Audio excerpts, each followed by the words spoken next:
What's up, everybody? This is the Gospel according to Mark with a C. He is I and I am he. Just taking some time to tell you what's on my mind.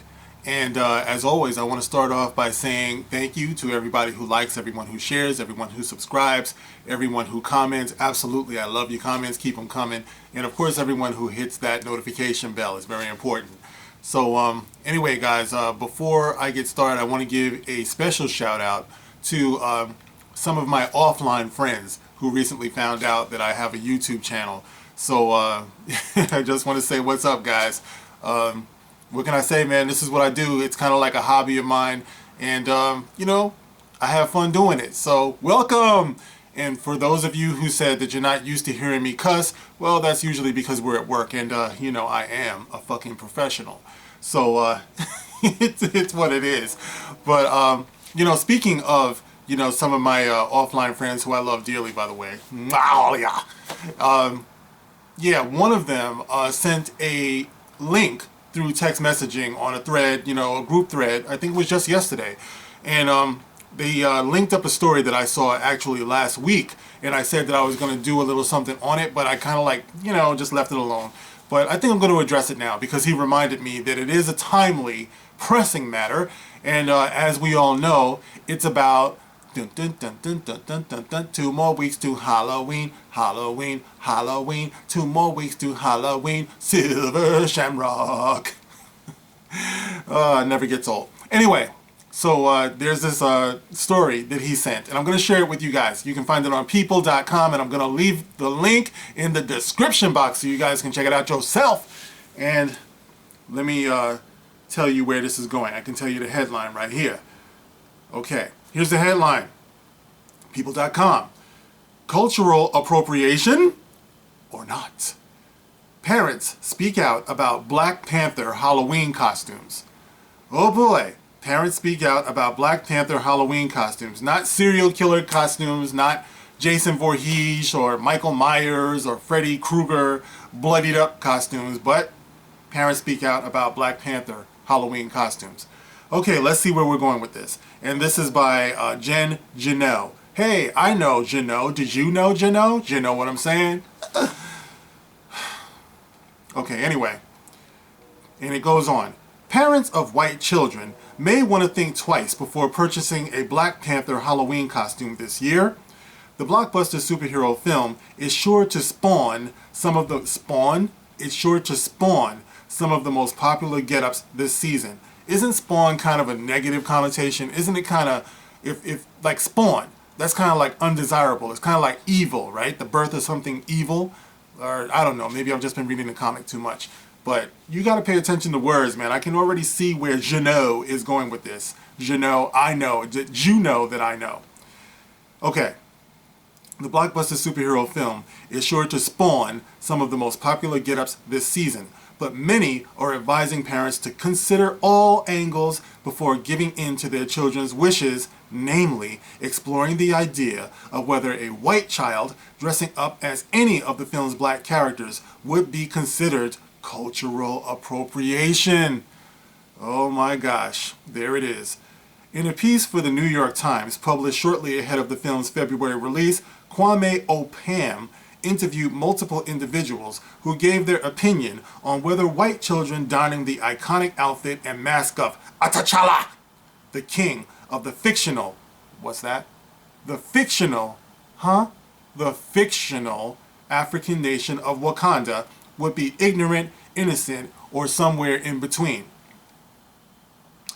As parents, or even as the people creating costumes, we need to be very aware of what that says. Brigitte Vittrup, who is an associate professor of early childhood development and education at Texas Women's University, told the NYT, "There's not a whole lot of black superheroes, so this is a really important thing, especially for black kids growing up. White people have the privilege of not constantly being reminded of their race in the United States, where white is the majority." Wait, whoa. She says, white people have the privilege of not constantly being reminded of their race in the United States.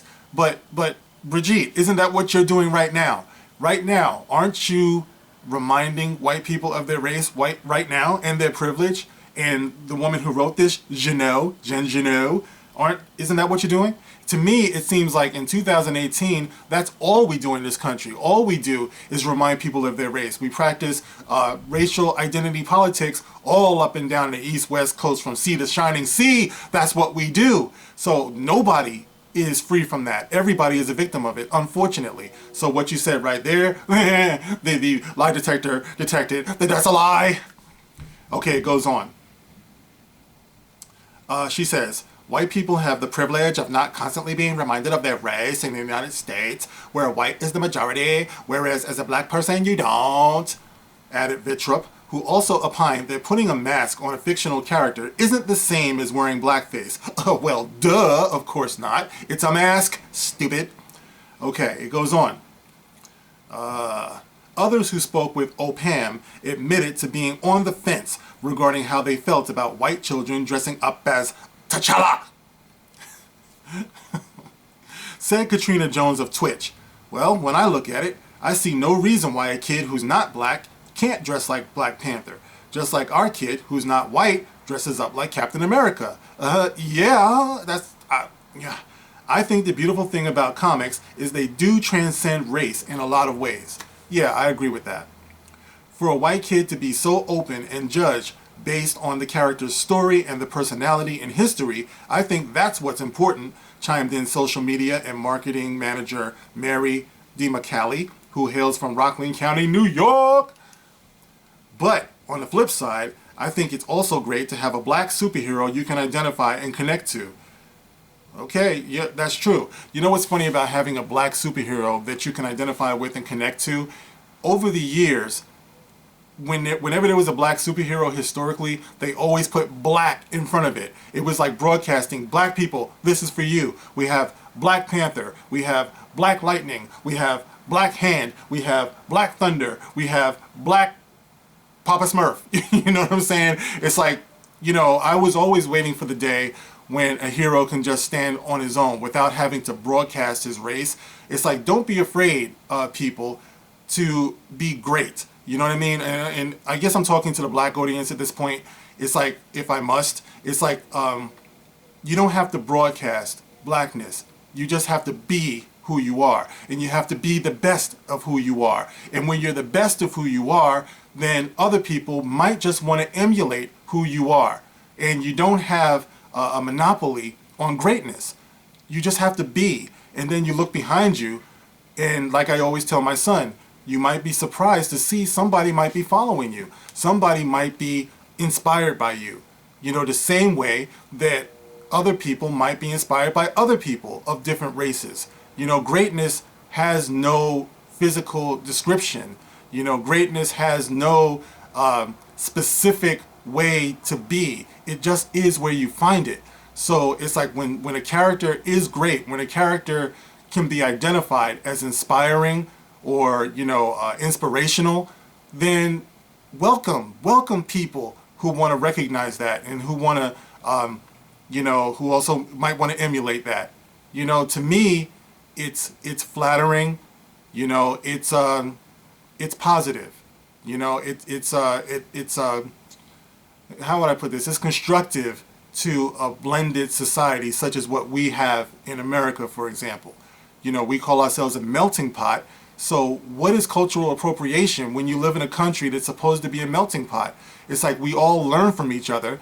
And the funny thing about it is that we accept discrimination against one another. But there's a flip side to that. When you see each other's differences, there is also the capacity to appreciate each other's differences. So you shouldn't be afraid to see somebody who's not like you, who exhibits like characteristics that you might want to emulate. That's actually a positive thing in a blended society. Okay, going on. Evan Narkis, a senior writer for IO9, who's currently working on a comic series titled Rise of the Black Panther from Marvel, told the NYT he feels conflicted about the issue. I mean, it's not even an issue, but okay. He feels conflicted about the issue in terms of the roadblocks he would face in explaining them to his 7-year-old daughter. Well, you want that white kid to be able to think that he can dress up in a Black Panther costume, because to that kid, there's no difference between Captain America and Black Panther. See, that's where you're wrong. That's where you're wrong, Evan. See, that's the kind of thing I'm talking about. Okay, you might say there's no difference in terms of maybe both of them are heroes, and heroes that he wants his child to learn from. But there are physical differences, there are visual differences, there are cultural differences that can be seen. They're not exactly the same, but those differences can be appreciated also. You know what I'm saying? It's a positive thing to notice differences. When people say, oh, I'm colorblind, I'm like, no, don't be colorblind. See everything. You know what I mean? I appreciate people who are not like me. I do appreciate the contributions of white, of Asian, of Hispanic, of Indian, of all the people who are productive in the world and who have an interesting story to tell. A lot of times they're coming from a perspective that I know nothing about. So I can learn to appreciate other people who are not like me, as well as people who are like me. That's the way it works. That's the way I see it anyway. That's just my personal philosophy. I don't know, just running off at the mouth. But anyway, there's no difference between Captain America and Black Panther, he said, explaining that it also requires trying to explain what is special about T'Challa and Wakanda without racism. And it's like, can't do it. I couldn't do it. All right, it goes on. And then they have some tweets here from other people. All races dress up like all superheroes. This is by some guy named 67. All races dress up like all superheroes all the time. So don't get offended when white people dress up in Black Panther costumes. I think it's the ultimate compliment. Yeah, I think it's flattering. And then there's someone named Alan Akena who says, I have no problem with a kid wearing a costume of his or her favorite character, regardless of race or gender. More on that later. Children are colorblind until society shows them that there is a difference. No, their eyes show them that there is a difference. Of course they're going to notice there's a difference. The trick is, do you appreciate that difference or do you resent that difference? See, therein lies the challenge. I already went into that, but anyway. Just visit any pre-K school in the city, then visit the high school in the same city. Okay, so he's saying that something changes. All right, so let's see, this is scrolling down. Some dude, a fourth user, wrote of the only major white character in the film, Everett Ross, played by Martin Freeman. White people thinking about dressing up or doing cosplay for Black Panther, this is the only acceptable character costume to wear. No exceptions. Yeah, that's bullshit. People just say the most ignorant shit. So in other words, they're saying that the only person to dress up like in the Black Panther movie is the one white guy, the agent, played by Martin Freeman. Nah. Okay, so anyway, many celebrity parents have spoken out in the past about how important Chadwick Boseman's portrayal of T'Challa and his co-stars' performances have positively impacted their children. I'm so grateful to Marvel because about 5 years ago my son asked me if there were any brown Legos. Sandra Bullock, mom to son Lewis, 8.5, said at the 2018 Academy Awards in March. And I said, yes there are. I got a Sharpie and I turned Spider-Man brown. I turned the Legos brown and I don't have to turn them brown anymore. Sandra Bullock. You might have pointed out to your son that the majority of Legos are yellow. Okay, so there are plenty of brown Legos. My son, for example, he has a vast Lego collection, which includes Finn. It also includes Falcon, and a variety of other characters too, that have been made into Legos. So he was also very big on Ninjago, and Ninjago, all of the Legos are yellow faced. So once again, seeing something where it doesn't belong. I mean, I can appreciate giving kids, something to be proud of that kind of reflects their image and their culture. Absolutely. But all I'm saying is when it comes to Halloween, just let the kids have fun. It's not a big deal. It really, truly isn't. At least I think it's not. Some people, you're free to feel how you want to feel. So, anyway, Sterling K. Brown, who starred in the film, told People in 2017 that he can't wait to see little white kids dressing up as Black Panther. I get to take my kid to go see a black superhero movie, and he gets to see an image of himself as the man. shared the This Is Us actor 42, who is the dad to two boys. Chadwick Boseman looks like me. He looks like my son. Oh, that's that Obama thing. If I had a son, he would look like that. And that is positive. You know what I mean? Like I said, it's always good, you know, but it's good for kids to have positive role models, period. You know what I mean? It's not the issue that people think it is. We're talking about Halloween and kids dress up like bunny rabbits. Does that mean that they're identifying as bunny rabbits? You know, your wife, for example, grown-ups, you know, you go to a Halloween party. The man might dress up like a pimp. His wife might dress up like a hooker. Does that make his wife a hooker? Well, only that man knows for sure. You know, take James Gunn, for example. James Gunn dressed up as a pedophile priest. You know, does that make him a priest? No. Does that make him a priest? No. So anyway, you know, like I said, and you know, let me tell you something real quick, guys, before I go, because I don't want this to go on too long.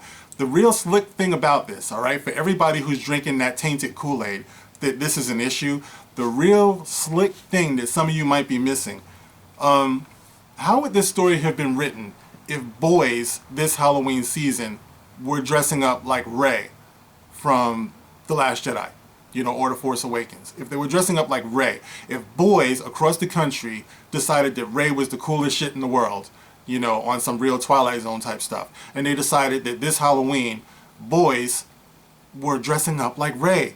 It was on the news. This is amazing. You know, that's the way it would be written. That's the way it would be reported. It would be reported like this was the greatest thing in the world. You know, the boys would be touted as being brave. We would be called all types of bigots and sexists. If anybody had anything negative to say about it, it would be celebrated.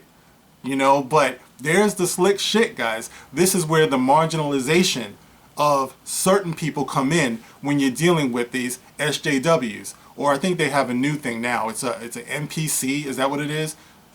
Non-playable character. I love that. NPC. This is how these NPCs are doing it now. You know what I mean? It's like very, very slickly marginalizing the people that they claim to be advocating for. And people really, really need to be paying attention to that. You know, if this were a story about boys dressing up like Rey or boys dressing up like Rose Tico, everybody would think it's the greatest thing in the world. But we have to call it an issue when people consider the fact that non-black kids would dress up like Black Panther. You know what I mean? It's cultural appropriation by the people who are being led in this direction by these NPCs. You know what I mean? So I just wanted to point that out, guys. That's what's going on from my point of view. You know, maybe you guys see it differently. Get at me in the comment section. Let me know. All right, guys. That's it for now. I'm going to see you in the next one. This is The Gospel According to Mark with a C. Rock on.